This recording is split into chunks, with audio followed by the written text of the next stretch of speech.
majestically on the set. Good morning. Good morning to you. How are you? Very well, thank you. How are you this I'm morning? very well. And what is it with blue? Oh, well, I don't know. It's one of my favorite colors. All right, I see. I mean, it looks so good on you. I was just there looking at you, and I say, Rena, what's the party? you started. No, You no, no. I started.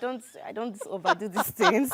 I'm always sincere. So what's happening, really? Oh, well, insecurity, reactions to the killings in Delta State are still there. And then we have pretty, really soft stories this morning. Okay, voila. Let me let you go to it. Thanking you. Over.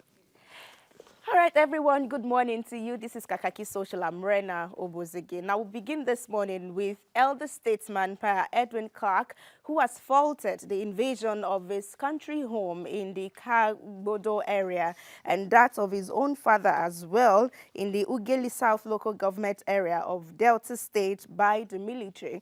Well, this is over allegations of harboring one of the suspects involved in the heinous killing of 17 military personnel in the Okoma community. Well, the Pandef leader told journalists that the invasion by the army was on March 23, 2024, but then they have apologized to him. I've been very, very upset that army officers, 17 of them, 4 of them are officers, should be brutally killed in a country like our own, not at the war front. I got a call from the general, is it Absalam or something like that, asking me, apologizing to me. So I thought somebody died. No, he said we don't our tracked record, tracked your room, and that someone was there. I said, but how can that happen? Anyway, I have no house in Ughelli. 2, my father had a compound in Ughelli. It was later I discovered that it was not properly briefed. It was my house, my living house in Kiabodo, with all security doors and everything. They don't even ask for the keys. All right, let's see how this met netizens on X yesterday. Johnson is going first today, who says criminality has no age limitation, so years of service spent in and for the country. So anywhere, including your bedroom, sir, can be searched by the security agency if it is required at point in time.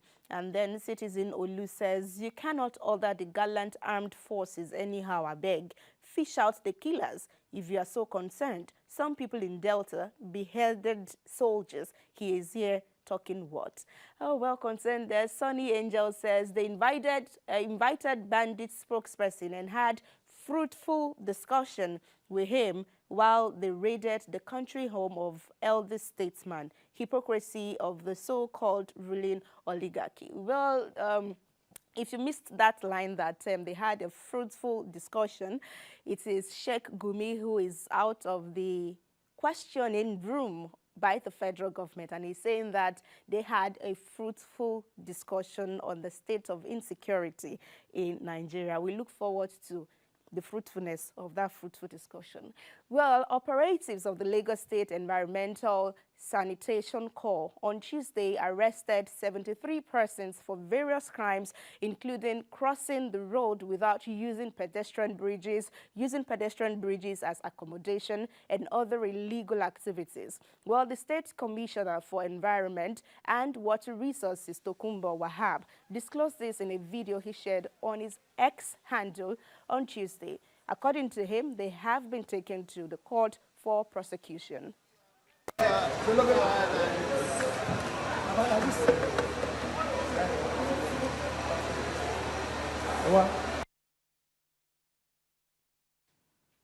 All right, on X and on Instagram reactions first, the CEO of Delta, such a username, says, if you have people on standby at the bridge to arrest these people, why not instead direct them to use the bridge, and one that wants to cross the road, instruct them to use the bridge by force? All these arrests is just to use this opportunity to collect money.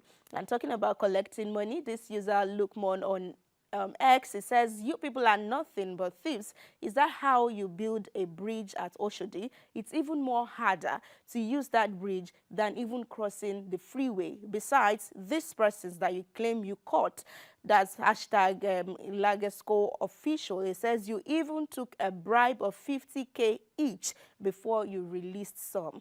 Accusation right there. But for Pius, it says the state government should not just stop at arresting defaulters. They should go around these pedestrian bridges to see what some of them have been turned into by hoodlums. Some of them have been taken over by fierce-looking individuals that it takes a group to pass through. How sad there. Maybe the gesture of last week will be extended to other areas. And for Queen, it says most of these bridges have tout waylaying and harassing people. How do you expect people to keep on climbing them when there is a possibility of being robbed? I beg, una reason now, put proper measures and security before implementing compulsory footbridge usage. And she says, for thanks. And then we move away from that story to say that they are gullible is one of the reactions to a trending video of worshippers who during a church service were captured pounding their enemies. The church members were seen doing so aggressively, using their mortar and pestle to maybe ensure their enemies don't live beyond that day. Well, the video that was shared on Facebook by Bishop Ikedi Indudom has become a trending conversation on the space of social media.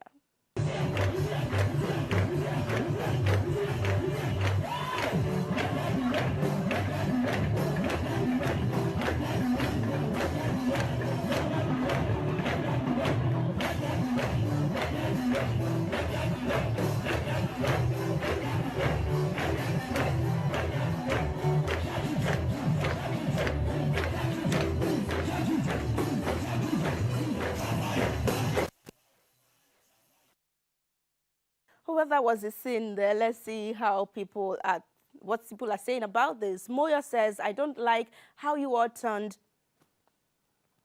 All right, we start with Fred, who says, foolishness. This is not Christianity. May God show us his light. And then another user is reacting and it says that everyone knows how to deal with his or our demons though. And another user on Instagram is saying that just imagine, say two enemies, they the same church. You pound me, I pound you, and then one will become soup and then the other, maybe the swallow that they are pounding. And on the final note today, the 28-year-old travel content creator Pelumi Nubi, who embarked on a solo road trip from London to Lagos State, got herself involved in a car accident. Well, in an Instagram post on Tuesday, she shared a picture of her now wrecked car, revealing severe damage to the front bumper and a shattered windscreen.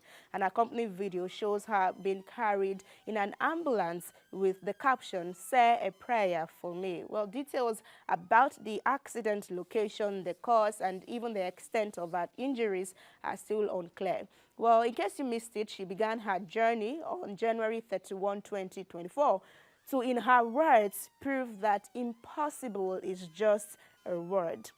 Well, we wish her quick recovery, Pelumi. I know that she's gone through a lot, including withdrawal of access in neighboring countries. I guess she's actually close because she's been in Africa for a while now. Well, that's how we call it a day today. Rena Obio will continue on social media. Sad, just sad that it had to end for her on that note, and we wish her hope that she recovers quickly and to give us some highlights of really what happened. But again, you know, I don't know if you followed the story yesterday about the TikTok ban.